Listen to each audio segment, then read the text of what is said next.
আসসালামু আলাইকুম রহমতুল্লাহ। প্রিয় মুমিন মুসলমান দিনী ভাই বোনেরা, আশা করি আপনারা ভালো আছেন। আলহামদুলিল্লাহ, আমিও ভালো আছি, সুস্থ আছি। তো আমাদের কাছে পুরনো একটা রোগী আসছিল অনেক দিন, আমরা 2-3 মাস আগে চিকিৎসা করেছিলাম। তো আজকে সুস্থ হয়ে আমাদের কাছে এসেছে সাক্ষাৎকার দিতে। তো আপনাদের একটু কথা বলবে, আপনারা শোনেন। আসসালামু আলাইকুম।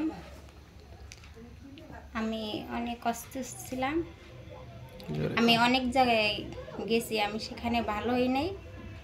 আমি এখানে আইসা চিকিৎসা কইরা আমি অল্প টাকার ভিতরেই ভালো হয়েছি। আমার অনেক টাকা গেছে আমার স্বামীর। আমরা ভাবছিলাম যে আমারতে এই রোগটা যাইব না, পরে এখানে আইসা ভালো হয়েছে হুজুর কাছে। আর পরে আমি ভালো হয়েছি, পরে আমার আপন বাগ্নি তারে নিয়ে আসছি, সেও ভালো হয়েছে। আল্লাহ দিলে, আল্লাহ ভালো করছে। আপনার থেকে কেমন লাগে এখানে এসে? আপনি সুস্থ হয়েছেন? আমি অনেক সুস্থ। এখন ঠিক আছেন আপনি? হ্যাঁ, ঠিক আগে আছে। কেমন আসছিল, কেমন লাগতো এটা বলেন। আগে আমার অনেক অস্বস্তি লাগতো, আমার গলা চিপা ধরতো, অনেক চিক আসতো, খাইতে পারতাম না। তবে অনেক জায়গায় গিয়েছিলাম, সুস্থ হই নাই। তবে হুজুরের কাছে এসে আলহামদুলিল্লাহ এখন আমি অনেক সুস্থ বোধ করি।